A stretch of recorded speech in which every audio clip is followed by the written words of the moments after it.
Good evening. Welcome to another episode of the Katerji Show with me, your host, Katerji.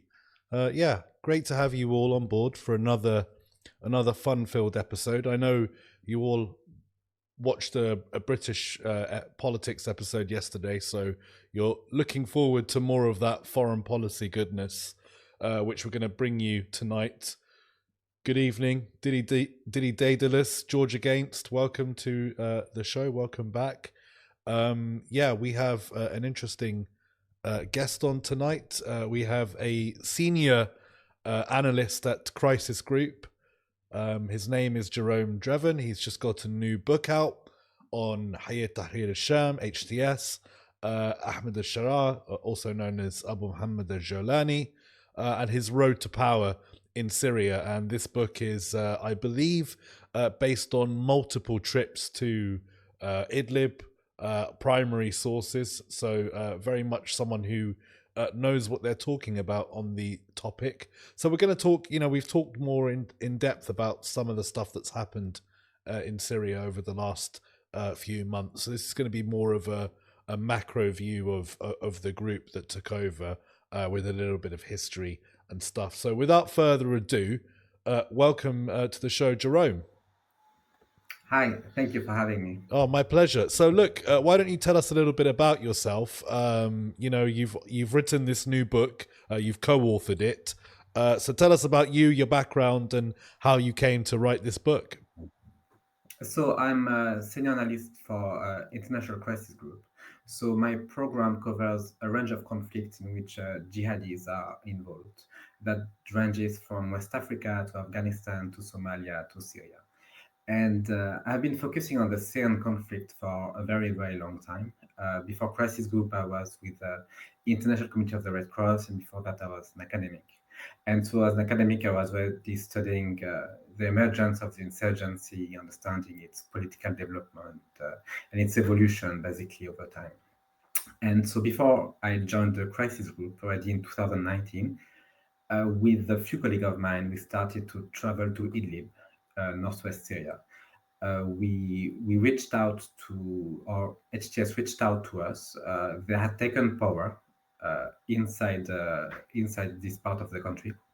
They did not really know what was the next step for them, and so they reached out to us. So since then, we have traveled there many times, usually a few times a year.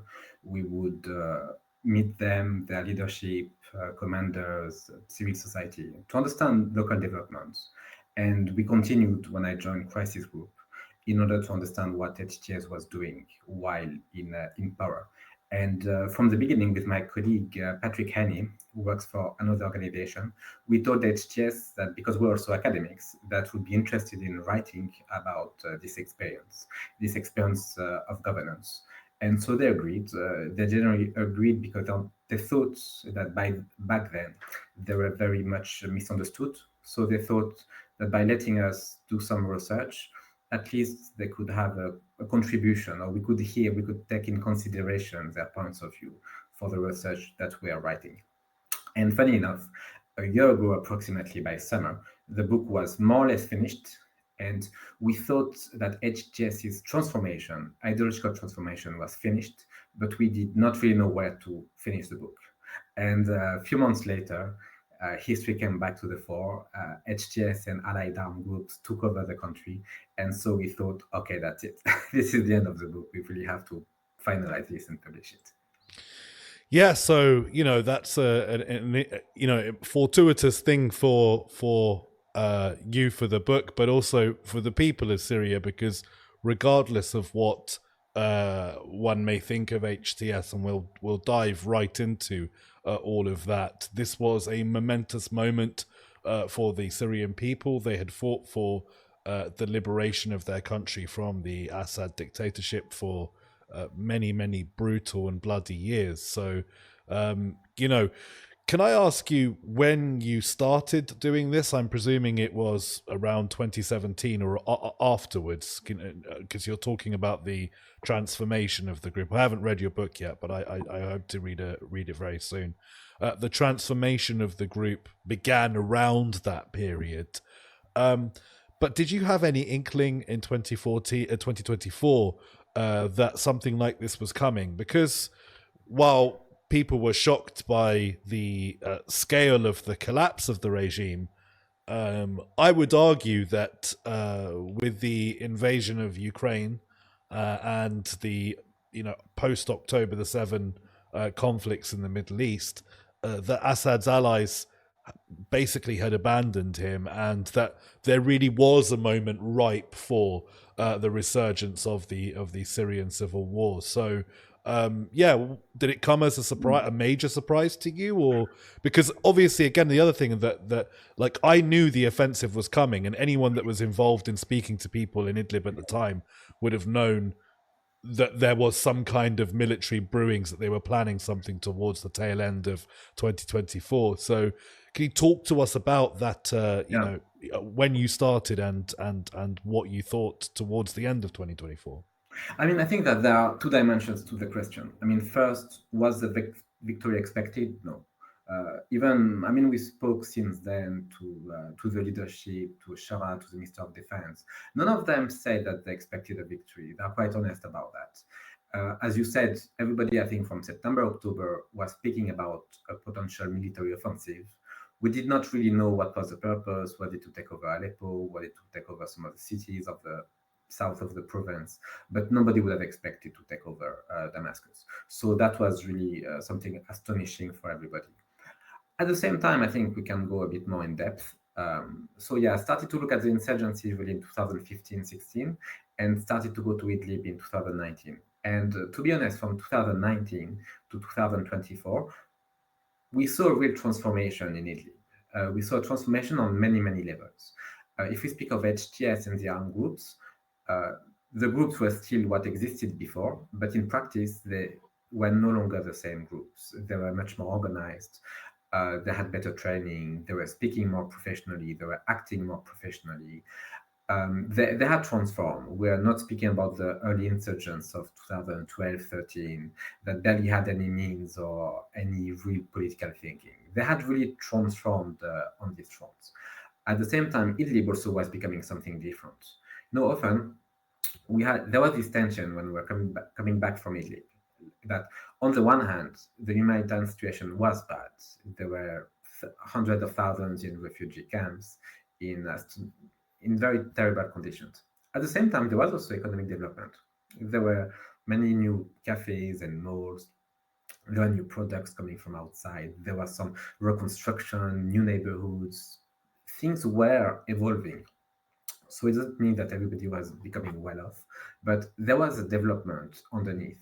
And so by going there over the years, we actually saw that the province was developing, that the groups were becoming more professional. And we knew people who were going to the regime side, and they saw exactly the opposite. The regime was becoming an array of militias, poorly organized, relying on drug trafficking to survive. The regime was becoming a mafia state, selling Captagon to the region. And so when we see that the victory happened only in 10 days, it's not a surprise. It's because the balance of power for at least 5 years had really changed in practice, but it was not yet reflected in a new reality on the ground. So when the battle started, everything happened very quickly. And that, of course, was favored by international developments. There was a war in Ukraine. Russia was not investing that much anymore in Syria.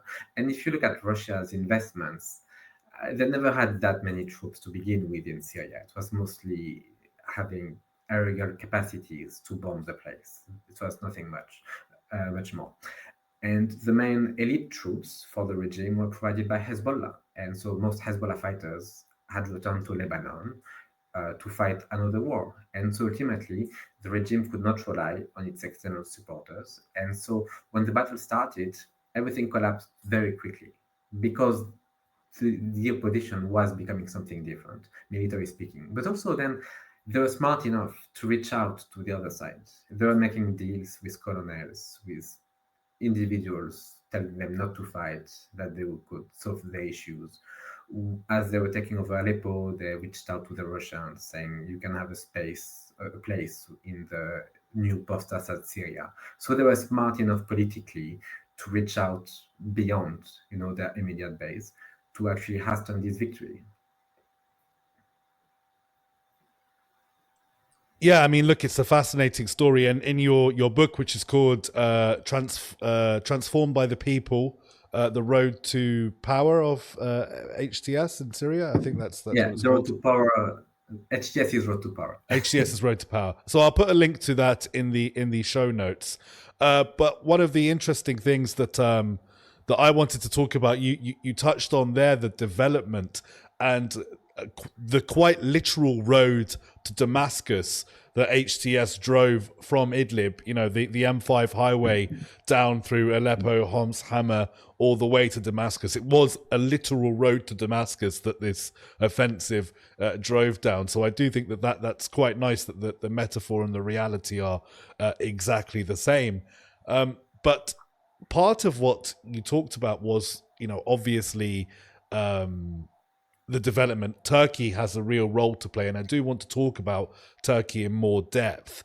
But I want to focus kind of on the transformation. While this economic development was coming into Idlib, and as you drove down from Aleppo and so on, you saw the state of what were regime areas compared to Idlib, which had running electricity, it had functional water and sewage, it had the type of cars you would see in Idlib were 4x4s, big 4x4s everywhere, whereas you drive into what were regime-held areas and everyone's driving, old 1970s Mercedes that are falling apart, or Ladas even. There were some Ladas knocking about. So you had the transformation that was happening through investment that the Turks were helping with, but there was a political transformation that allowed you and other researchers to be able to get into Syria at all and talk to this group, because they were no longer, an Al-Qaeda splinter. That changed. So could you talk to us about that transformation? Yeah. And why it matters, and why it's important to go into detail about that, rather than just saying this man was X, Y, and Z in the past, and this group was X, Y, and Z in the past, because groups do change, they do evolve over time. This has happened throughout human history, and now we're witnessing it happening in real time in Syria. Exactly. And so actually, initially the first title would have been The Road to Damascus, but the publisher already had a book closely resembling this one. So it was this one, Transformed by the People, which very much accounts for what we are studying within the book, which is not actually the military development, but which is everything else, how governance transformed HTS. And the title is a bit provocative as well. Some people could see it as leaning towards HTS, which it is not. But it's also a provocation to make people reflect and think. And what we are saying is HTS did not predict any of that. It did not predict even to take power in northwest Syria, let alone to take power in Damascus. So what we are going only briefly into the history of Jabhat al-Nusra up to 2017. It's just like one chapter showing what happened in the past, how they behaved towards civilians, how they imposed themselves over the population, and things like this. But basically what happened is HTS felt compelled to take power in 2019 because they thought they had no alternative. Basically, it was either they would take over, or a competitor, mostly al-Sham, another large group, and its allies would take over. And they felt threatened by this prospect. They thought that other groups potentially could fight them, receive international support because they remain listed as a terrorist organization. And they thought that let's go for governance, but they didn't know how to do governance. They never did it well in the past. That's first. They were not particularly interested in governance. They were mostly a military organization. But they thought that the reality of Idlib made this choice actually the best for survival. That in the current conditions, it was the only solution, basically, if you couldn't fight the regime, was to survive. And so how do you survive? You have to organize one way or another civilian life so that people stay, so that there's a bit of stability. And then you would wait. You would wait for whatever development. They thought there would never be an international agreement over Syria, and so they could potentially last this way for a long time. And personally, had you asked me 1 year ago, I thought that this situation of divided Syria could have remained for another 10, 15 years. I would have never expected that. I'm not going to claim otherwise. But then the particular circumstances of governance in Idlib transformed them. And the particular circumstances, what are there? The fact that they were in a small area, besieged by the regime on the one hand. On the other hand, you had Turkey. Turkey was supportive of the survival of a pocket by any armed opposition group. Turkey did not like them. They preferred other groups to begin with, but ultimately they just had to deal with who was on the ground. And so they understood that they had to deal with Turkey. And so from 2019 to 2024, basically they had to make a succession of choices that imposed them to change. So those choices were linked to both internal constraints and external constraints. Like, for example, Turkey. Okay, somehow you have to make deals with Turkey, but Turkey has its own process with Russia, which impose conditions on you. For example, the Russians at some point wanted to have a patrol going on the highway, so you have to accept that, but your people will refuse it. So you have to impose some discipline. You have to purge people. The fact that Turkey sent a ceasefire in 2020 with Russia, many people opposed it, but you need to have it. So again, it forces choices on you. So you get rid of the most radical. Turkey's involvement was so limited to some areas, not to like Jebel Zawiya and that type of regions. And so all those choices basically forced HTS to clarify its political views and to purge basically everybody who disagreed with it. And so that's external. But then internally as well, the population did not ally or they did not believe in Jabhat al-Nusra's former views. The population was quite conservative, much more practicing than in other places in Syria, clearly. But they were not, it wasn't like a radical population or anything like that. And so how do you rule them? You want the population not to like you, but somehow to accept one way or another your rule. So you have to go back to their own rules of jurisprudence, for example. So they don't like your Salafism, or they don't embrace Salafism. They embrace traditional schools of jurisprudence. So you legitimize the schools of jurisprudence. Then you had Sufis. Sufis were persecuted to some extent by Jabhat al-Nusra and other foreign fighters, but they're a big part of the population locally. And so you go back to the Sufis. You allow them to go back to their rights, to practice freely and so on, because it also allows you at some point to marginalize the more like Salafi populists. So basically, you bet on the Sufis against them because they accept your power. And then also, initially you said, or like as Jabhat al-Nusra, we want an Islamic state. But in those conditions, you're not going to have an Islamic state.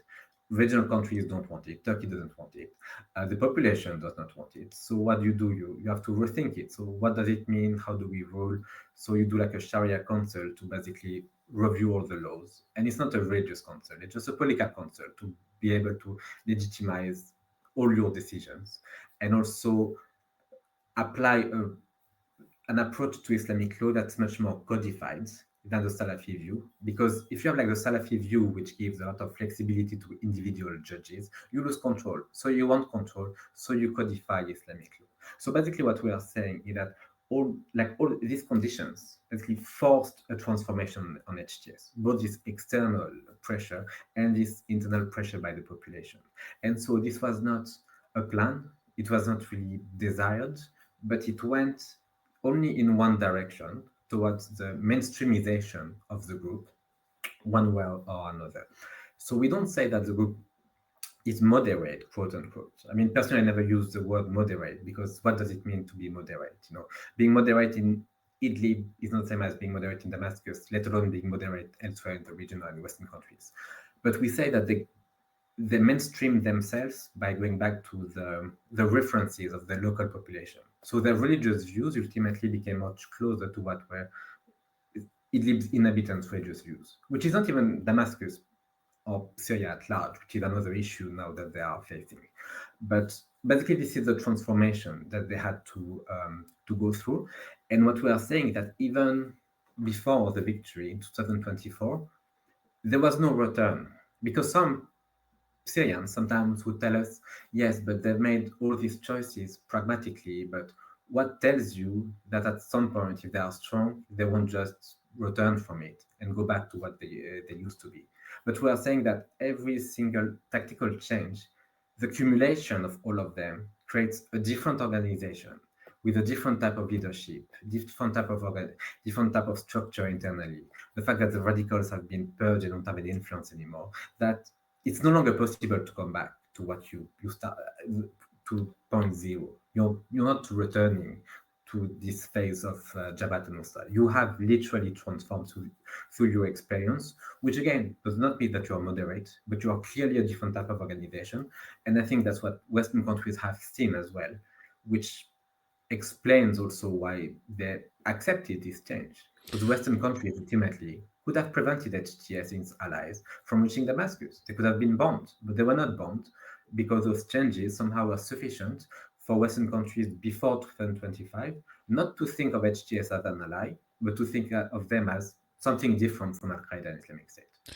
Well, that situation has only continued to accelerate. That transformation has only continued to accelerate because after taking power, they started reaching out to other, people to come in, and some of the people that have been hired into the government are people who absolutely have no relationship with any kind of Islamism or militarism in any kind of way. They've hired, people from civil society, and all of those people coming in and getting power are them themselves influencing the group to continue. It's interesting you brought up the whole moderate issue, and I agree with you completely on that. But one thing that's often that people don't understand about Syria and the Levant in whole is that our Sunni populations that make up the majority of that region are quite moderate.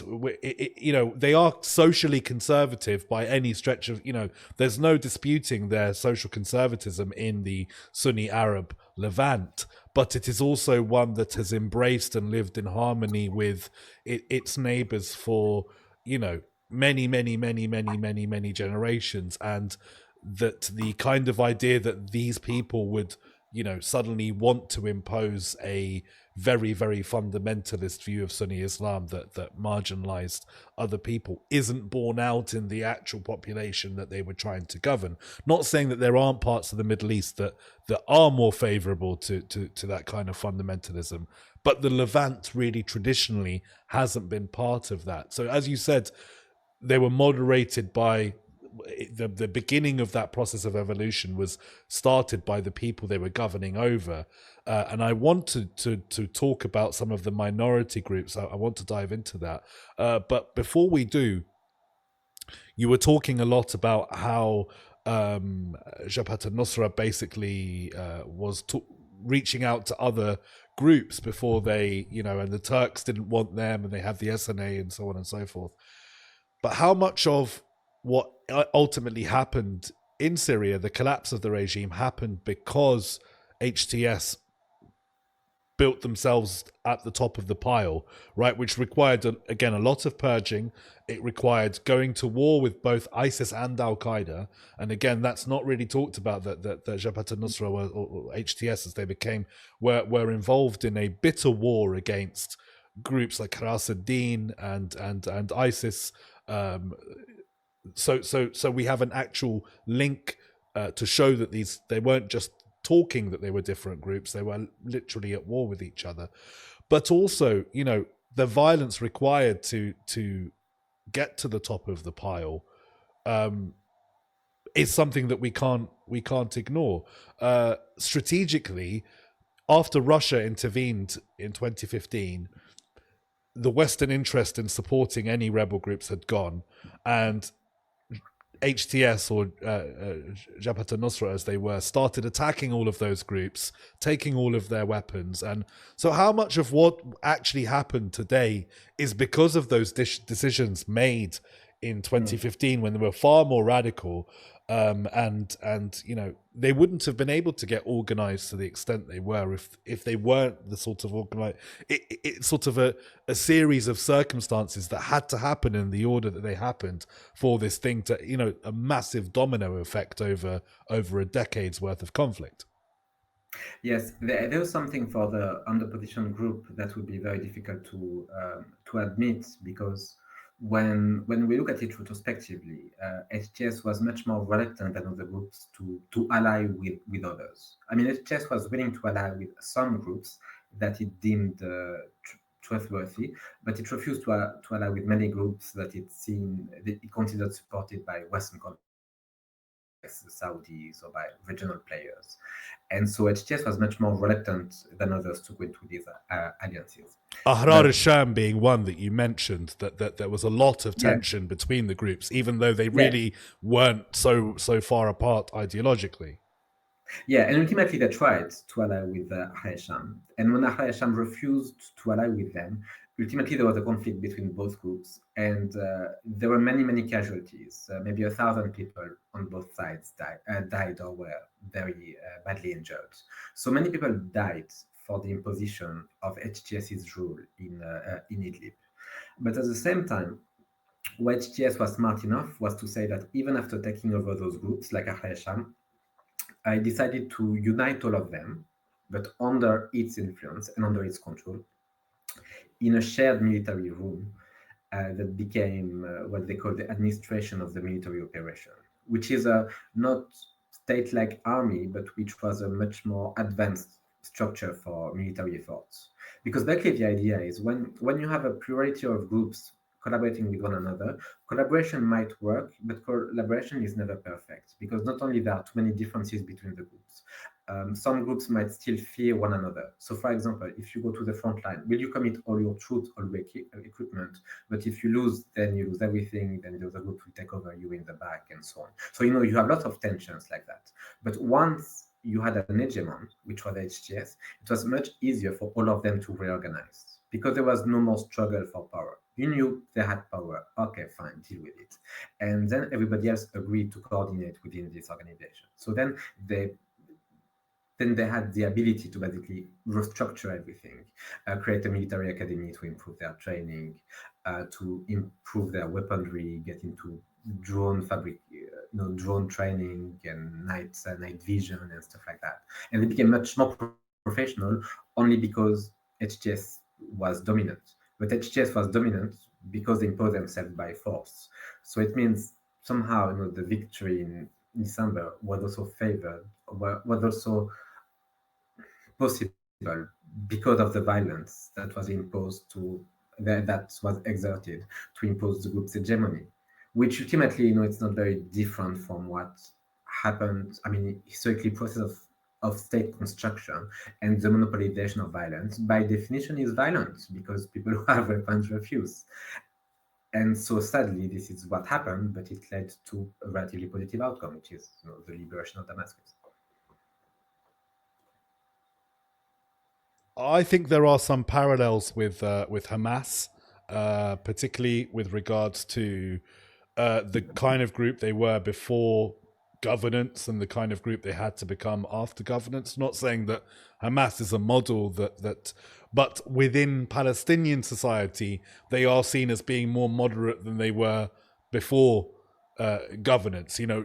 Having to govern for so many years has that impact. So again, it's not like this is unique to the Levant. This is a situation that there's been some of these kind of commentaries from people that aren't Syria watchers, who haven't really paid much attention, who seem to think that there is like HTS went from being completely toxic, basically Al-Qaeda, to being loved and cheered on by the Western establishment overnight. And there was nothing overnight about it. It was a slow process. One of the things that HTS had to do was govern over minority communities.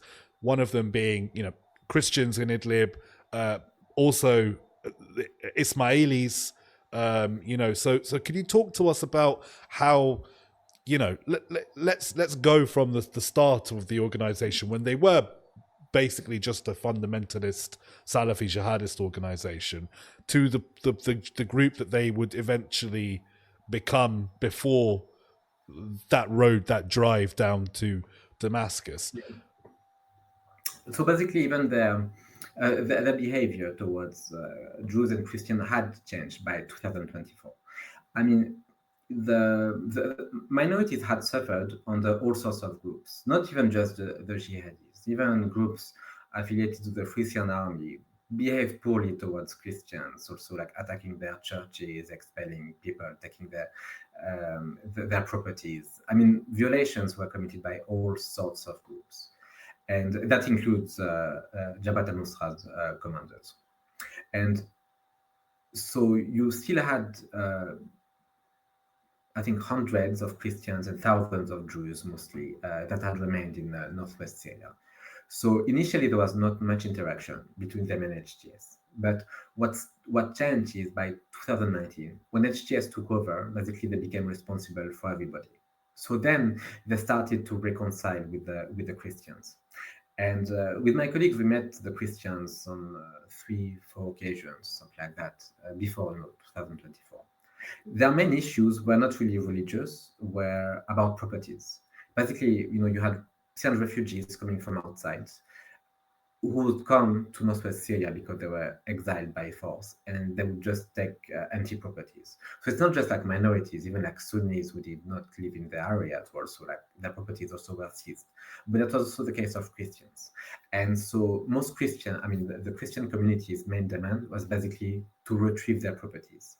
And so between 2019 and 2023, this had happened. Most properties were given back to their owners, but they still had an issue with the fields because the fields was giving rent because you cultivate on it, and so it gives like economic resources, including to HTS commanders. So they were imposing like some conditions in terms of like the share, and they were not really happy with it.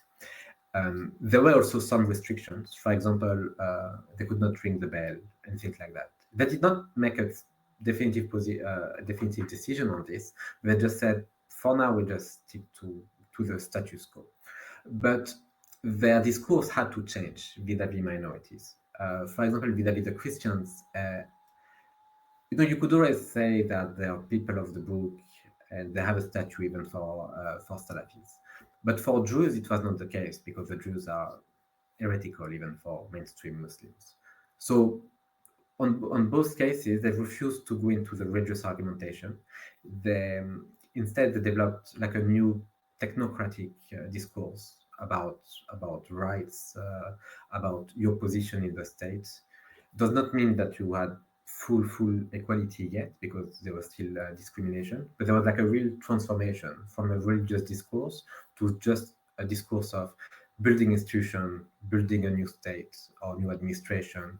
And that was accompanied by a transformation of the group as well. Like basically the religious minorities, or even like Sunnis, before 2019 would mostly face Jabhat al-Nusra's former military commanders or religious scholars, like the Umara and Shara'in, who were like those controlling the issues on the ground. But after that, after 2019, HTS understood they could not rule with those military commanders. They did not know how to rule properly.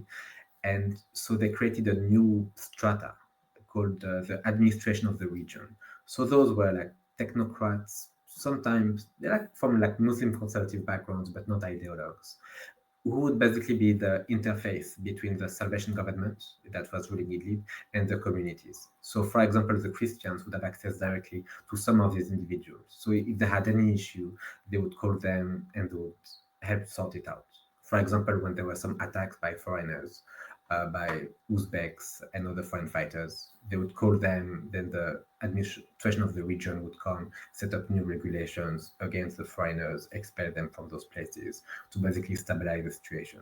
So there was not just a new discourse, there was a new discourse and a new practice through a new strata of administrators linked to the Salvation Government.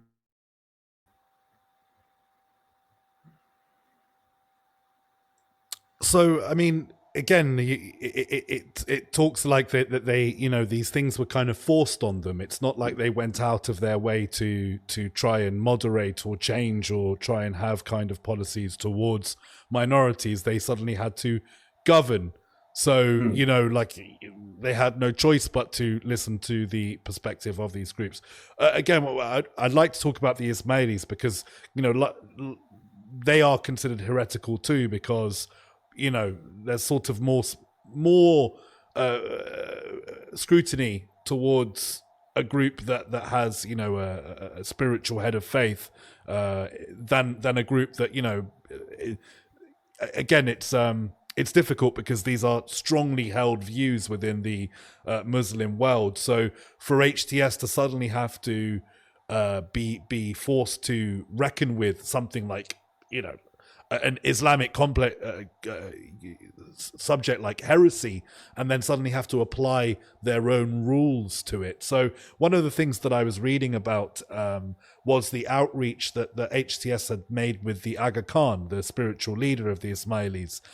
This was before the end of 2024. So they already had that connection with them before they reached their areas in late 2024 and took them over without having to go in and fire a shot, as it were. So could you talk to me about that outreach that began? You know, you were clearly part of that process because, you know, you would never have been allowed in if they weren't wanting to reach out and speak to other people about the situation. So can you talk to us about that outreach that they started doing? Was that forced on them or was that something more pragmatic on their part? I mean, both of them are related. It was forced on them by the situation. Just that now you are governing and your society is more diverse, so you have to reach out. So, for example, what they did with the Ismailis, they did with the Druze, for example. With the Druze, initially it was more tense, it was more difficult to reach out to them. So they reached out to the Druze leadership in Lebanon, send messages to be able to get some acceptance, because one of the paradoxes that we're exploring in one of the chapters is to say, as they transformed and became something different, that was no longer Salafi or no longer Jihadi, they started to see themselves as the alternative to the regime. And so if you start to be the alternative to the regime, well, you have to reach out to everybody in the population, because then you start to have the pretension, the claim that you're representing the population. So then you really have to reach out elsewhere. But that also comes with costs, or with rather more like negative facets. By 2022, between 20 and 22, after the ceasefire, they started to reach out to the north of Italy, to Afrin, to the north of Aleppo, to do some incursions, military incursions, to basically take over the other groups from the Syrian National Army that were controlling the area. And that was often not understood at the time, because some would say, yes, but if they are becoming different and more moderate in a way, without the issue with this part, why are they attacking other regions? But that's actually interconnected. It's because they were becoming something different that they started to see themselves as the alternative and the representative of the revolution. So then for them, it became normal to say, then we have to seize other areas as well, to really be on the table as the other representative. And basically you have the regime, and then you have us, and then the SDF. But we don't want any more division within the revolutionary camp. And then that would go with justifications as well, saying that those other groups were poorly organized, that there was criminality, lack of organization, etc. So saying that somehow it was a rotten fruit that was just waiting to be taken by them. So one of the early signs for people was the adoption of the revolutionary flag of Syria as opposed to the Islamic standard. Now, they didn't drop the Islamic standard, but they would fly both flags, right? Which again, that was a pivot, because before that, as you said, they had been trying to establish an Islamic state or an Islamic emirate, whatever the terminology they would have preferred at whatever period of time there were. So the group did start changing. How much of that was the moment in time that they decided that they were no longer going to be a transnational jihadi force? That was quite early on, but much of the splinter really, especially with Al-Qaeda, started to begin at that moment where they were like, actually, we're Syrian nationalists, and that's the focus. And so much of that is still impacting, their policy towards Israel, their policy towards Russia. They haven't kicked on and begun, trying to expand their revolution as, say, the Iranian revolution did. So how much of what happened today is a result of the decision to renounce transnational jihadism? How committed to that renunciation of transnational jihad, again, some of the argument you've said that it's an irreversible change, that the changes that HTS have gone on, but having Syria become a base for jihadist activity going forward is something that Europeans especially are still very concerned about. And I guess the question is, would you argue today that HTS, I guess they've dissolved, but the group that became the Syrian government just before HTS dissolved effectively, would you argue that they are still classified as a Salafi-jihadist organization at all, or are they now something fundamentally different from Salafi-jihadism? So, really, the split with Al-Qaeda started in 2016, and to a large extent, the split allowed everything that followed through. Because as long as you were committed to Al-Qaeda, you had many Al-Qaeda commanders within the organization. Even people from the leadership of Al-Qaeda were in Syria.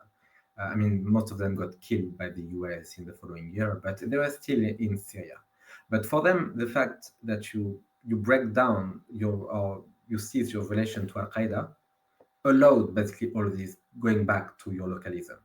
Because being part of Al-Qaeda, even though they never got any orders from the organization, means that you accept a certain ideological frame, you accept views, you accept that your decisions have to be compatible with what Al-Qaeda thinks, and so on. So you can't be transformed as long as you are part of the organization.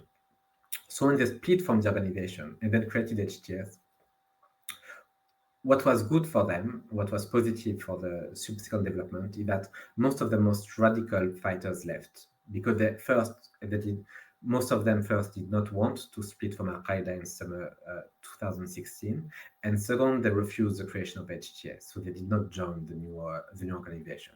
So those people being outside of your organization, and many of them had leadership positions, it allowed you to make gradually all these changes. But because the organization itself was, much more radical in the past as Jabhat al-Nusra in terms of ideological commitment, you can't move from what they were to what they are now without something more gradual. So actually, you even see it with the flag. The flag, the revolutionary flag, they used to refuse it.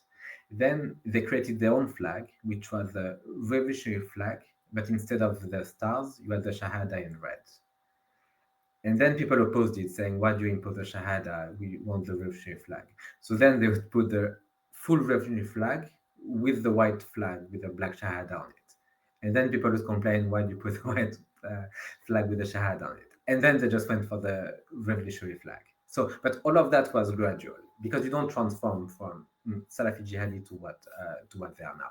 So all those things were gradual, because every single new decision that they had to make, because of the pressure, because of the needs of governance, allowed them to further purge the organization and to consolidate around Ahmed al-Shara and his closest associates who believed the same ideas.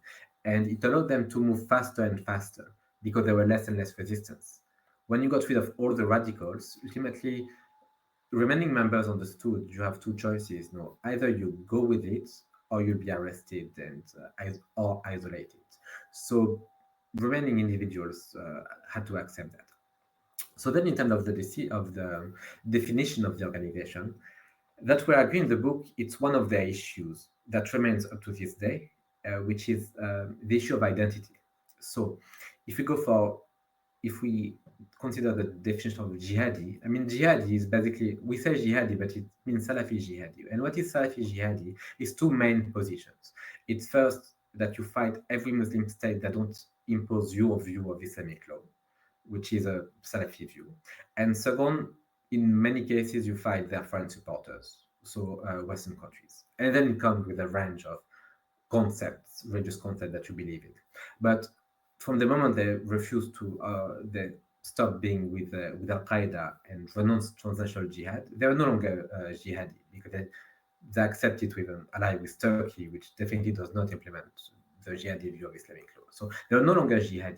But what we argue in the book is that they are no longer Salafi either. How they came back to the traditional jurisprudence, how they basically emptied Salafism from its political consequences. I mean, meaning they still believe in the Salafi creed. So the Aqidah, they still believe in the Salafi Aqidah, most of their leaders. But they emptied out what Salafism means politically in terms of how you rule, how you want to impose your views on the population and so on. So in that sense, they are no longer Salafi, because Salafi doesn't have those consequences.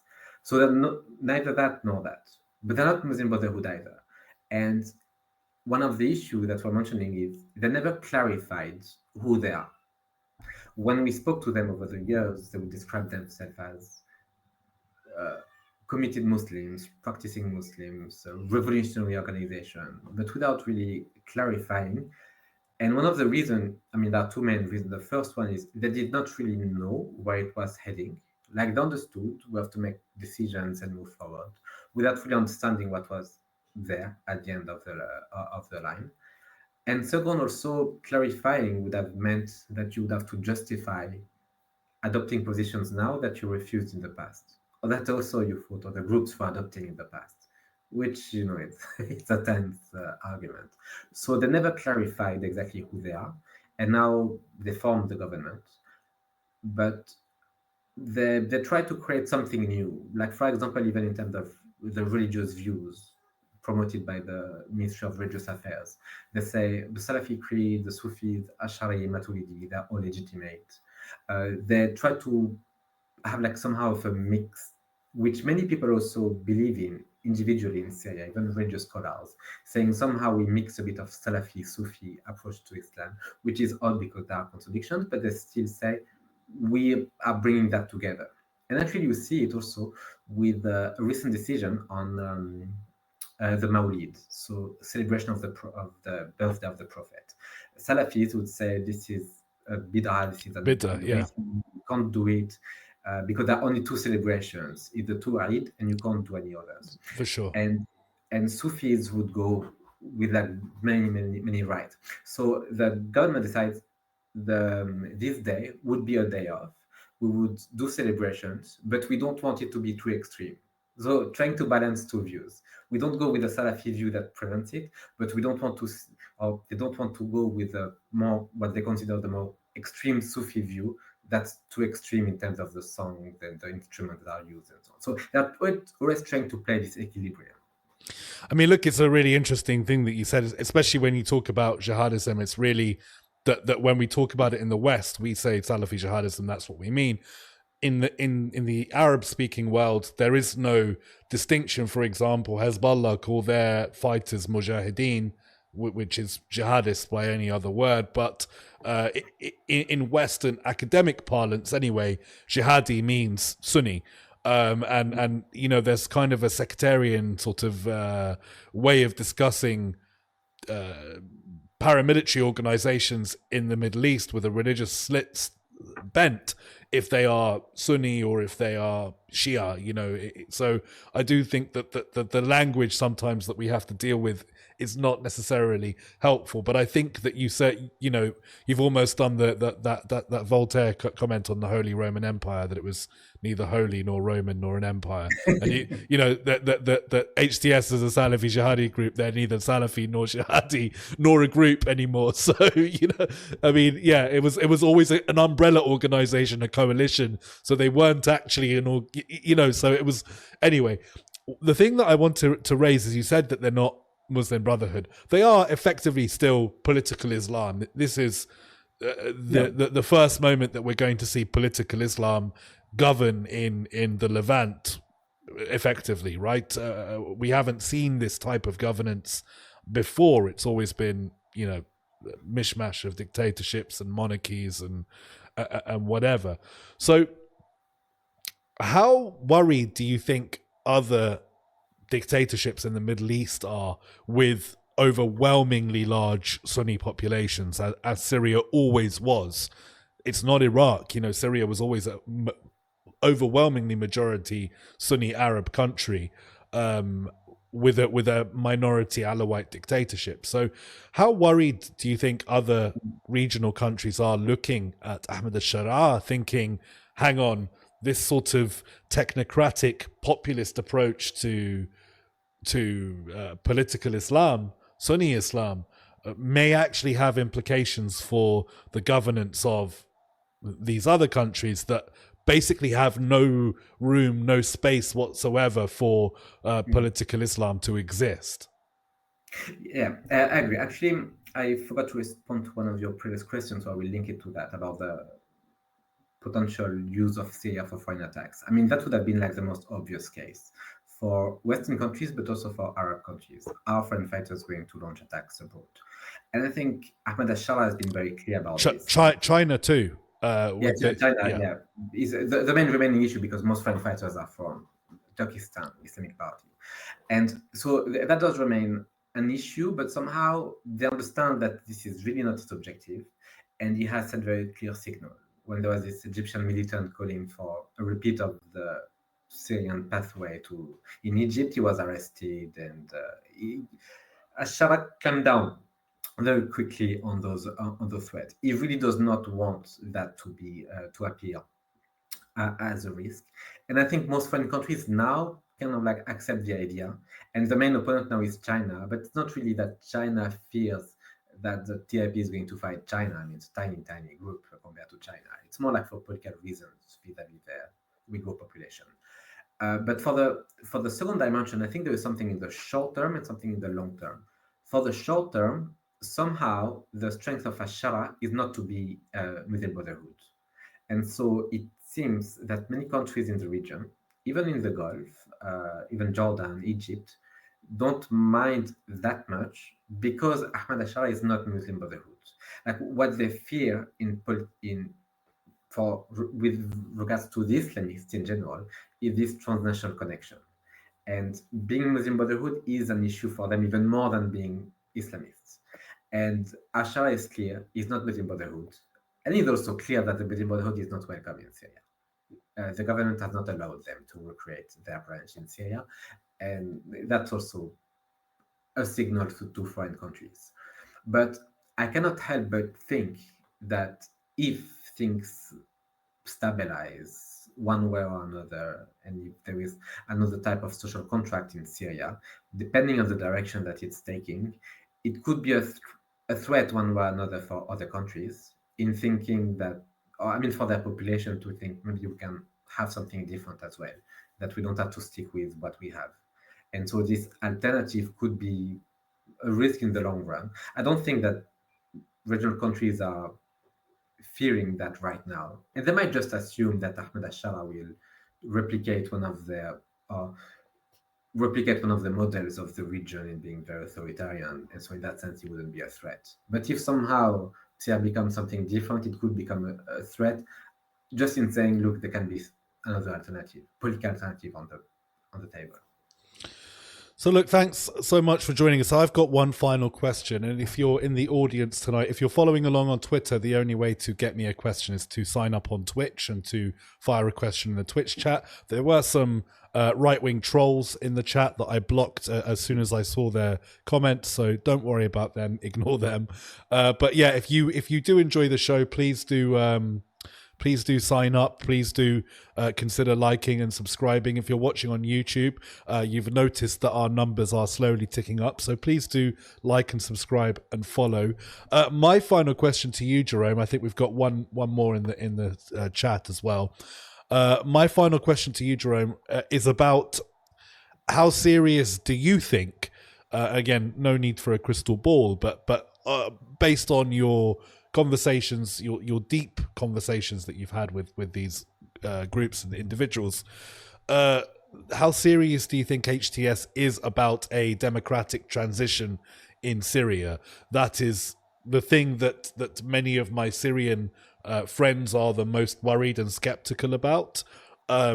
Personally, and I've said this on the record many times, that I think if a free and fair democratic election was held in Syria tomorrow, as difficult as that would be, that I think Ahmed al-Sharaa would likely win by a landslide. He's a remarkably popular figure with the vast majority of the Sunni Arab population. He's seen as a liberator, but there's a honeymoon period that the group is in that is being absolutely torn apart every time you have the coastal violence that was perpetrated against the Alawite community, and the violence that was perpetrated against the Druze community in the south. Every time something like this happens, it degrades and destroys trust in Ahmed al-Sharaa as a leader. You know, you can't. Once you are the leader of a country and you're governing the country, anything that happens to the population of the country is on the leadership. You know, there's no kind of it's on you now. You're the buck stops with you. So yeah, again, it seems like to want to be the president of Syria seems like a job that I can't imagine anyone would really want to do. For some reason, he wants to do it. How much do you think? Yeah, I mean, how serious do you think they are about this transition, and do you think it will happen within the timeline that Ahmed al-Sharaa himself set out? So the question has different dimensions. I do agree with you. There was a real honeymoon. Even people who did not like HTS still supported Ahmed al-Sharaa. He still enjoys the support of foreign countries, including Europeans, including the US to a large extent, even though it might not continue forever if what happened on the coast, what happened in the south continue. That would really further threaten external support as well. At the same time, I don't really think that there is anybody else who could control Syria at the moment but him. That means that it's perfect, far from it, but I don't really think there is an alternative on the table. But then if we think of the future of Syria, there are different things. Does he want a new Syria very different from Assad? Yes. Does he want most likely others to participate and work with them in the future? Yes. Will there be a process and new elections at some point? I would assume that there would be elections in 5 years, but I would not describe them as democratic in 5 years. I think they would still be in this particular context of control by the group. So they will probably happen. I don't think they will be fully free and fair. But at the same time, if we look at other examples, because you use the word democracy, I don't think democracy is ever given by rulers, whatever the rulers and their backgrounds. So if there was a democratic future for Syria, which I hope for Syria there can be, that would be in the hands of the Syrians. So it means that Syrian civil society itself has to organize, has to put pressure, has to mobilize, and to do the work to impose concessions from the government.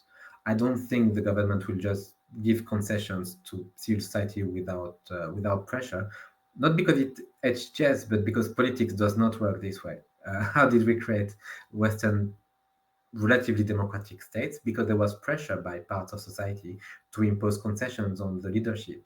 And so I do think that al-Sharaa wants something like different in absolute. I'm not sure it's something Western democratic that he sees, but if that was to be what Syrians want, that's something that they have to mobilize and put pressure on the group to achieve. The same way, a year ago, there was a wave of political protests against him. And he made concessions that he would have never made without popular protest. So I'm not telling people to protest now, but I'm telling people that they will have to organize at some point, not just rely on foreign countries to do so, but build their own energy, create their own structures. It's extremely difficult. It will take time, resources, commitment, but that's what will be incumbent on them. Well, also, look, the Syrian polity as it is today is vastly different from the one that it was in 2011. Not just because the country was depopulated, but now we're at a stage where millions have returned. Quite literally, millions of people, more than 1 million people have returned to Syria, according to the local countries that were hosting such large Syrian populations. And many of the people that have returned have lived abroad, have lived in more democratic, free and fair, open societies, and they have these ideas that they believed in 2011, that they campaigned for, that they now want to bring back to Syria, and they want to see that happening in Syria. And I've seen my friends who've gone back, who are staying there for extended periods, maybe not living there, but when they've seen things happening, they've spoken out about it on social media. And again, it's a different Syria than the Assad era of we don't say anything at all publicly or whatever.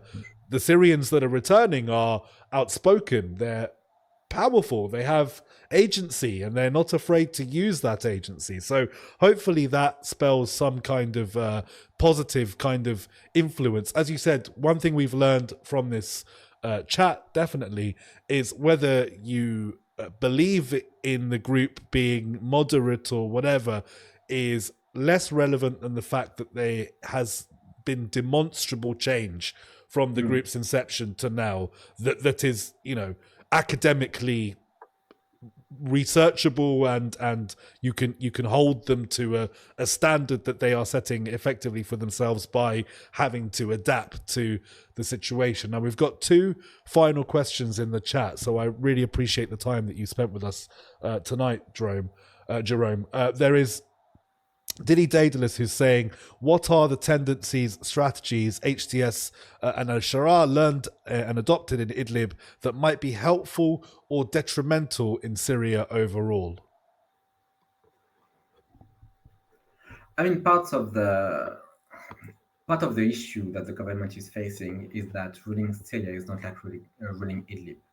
Basically, for them to reach this outcome in Idlib in 2024, it took them many years, to understand the population better, to be able to also make, at some point, concessions when it was needed, to align more with their views. But at the same time, their governance was still very much tightly controlled by a few individuals in HTS who are still in control now. And so it's expected that they still want to be in charge of Syria.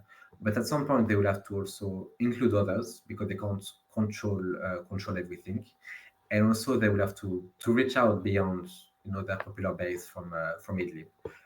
Syria is very different. Most Syrians who were under the regime do not know them, and the HTS do not know them either. And so there will be a lot to do in terms of building up these relations. So one of the mistakes would be to say that the example of Idlib can just be replicated in Damascus, because it has to be transformed much further, because the country is very, very different. And I agree with you, as what you said about Syrian expatriates. I think not only they come with new ideas, but also it's a pool of talents and people that are very resourceful and that can really help with their entrepreneurship to actually rebuild the country. So I think it's not just them putting pressure on the government. I think it can play a role in this direction, but it's also them really contributing to the country. And we all hope, I think, that they play their full role in the country now. I mean, look, I think one of the interesting characters is the foreign minister, given he studied in Turkey.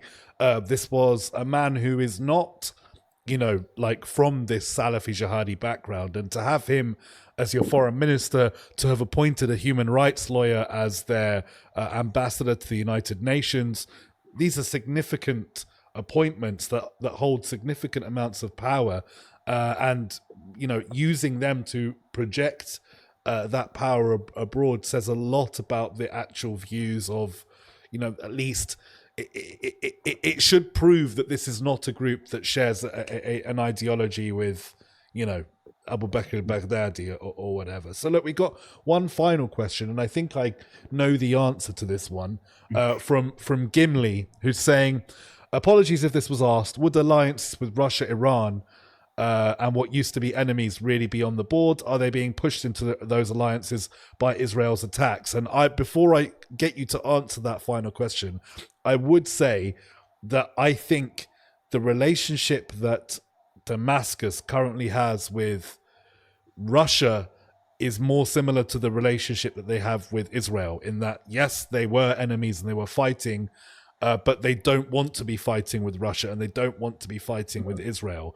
And I think that the sort of the comparison that sort of pro-axis of resistance people often make with their critique of the Syrian government is that, oh, look how soft they're being on Israel. They are basically Israel pawns, Israeli stooges. But they also haven't kicked the Russians out of Syria yet. And there's no clarity on if they're going to do that at all. In fact, coming to some kind of mutually beneficial relationship with the Russian government, no matter the horrible crimes they committed against the Syrian people, is something that this version of the Syrian government under al-Sham can think about pragmatically, and they are demonstrating that. The situation with Iran is a totally different ball game altogether, because there's no pragmatic relationship at the moment that exists that they can work out, So that's my take on it, but I'm really interested to hear yours, Jerome. Okay, I'll go first quickly on Israel. Those arguments saying the government is not doing anything. I would ask them what exactly the government should be doing, like sending military troops on the Golan, and there will be. I mean, you're basically going to have your people killed without having any impact. They're demanding things that they wouldn't even demand of Hezbollah, who basically signed an agreement with Israel, and that's this actually existing situation, that both Hamas and Hezbollah are the ones literally negotiating with Israel, and you're asking a fresh Syrian government with no army to basically launch a new war.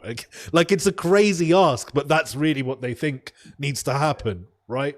No, it doesn't make any sense. I mean, the Israelis can destroy the presidential palace in 1 second. So what do you do? Like, what is your alternative?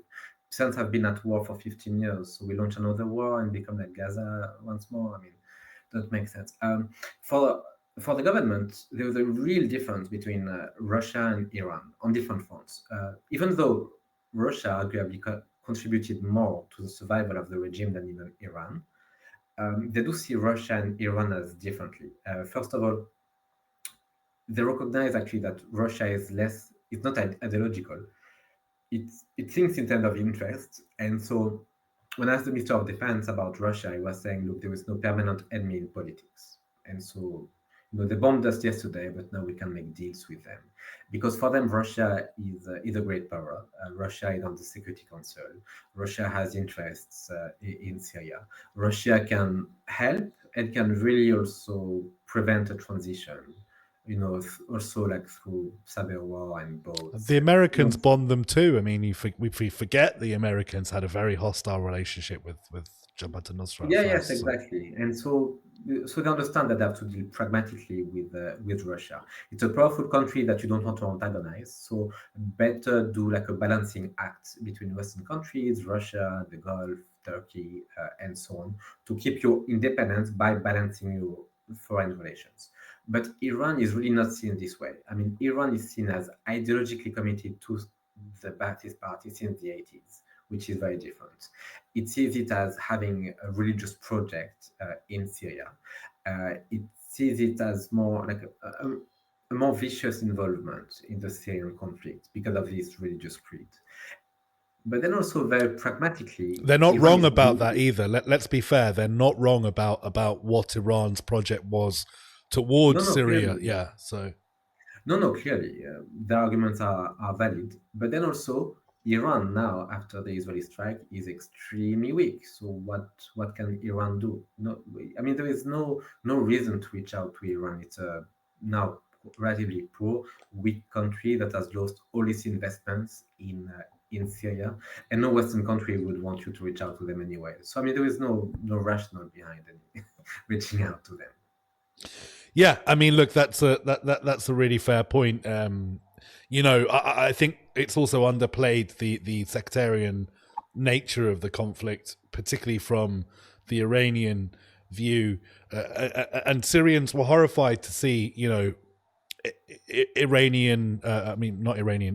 see Shia ceremonies taking place in parts of the country that were formerly, Sunni neighborhoods, and the Iranians were very much trying to project this is our place now, you've been kicked out kind of thing. So it makes a lot more sense that they have a different view of the way they see what Iran was doing in Syria than what they do with, the Russians are corrupt, and I think they think that they can give them something and they'll leave them alone, whereas the Iranians are just going to keep coming back for more. They're not done with the Middle East, they're not done with Lebanon, they're not done with Syria, whereas Russia's involvement in Assad, it's like that story is over. If anything, I've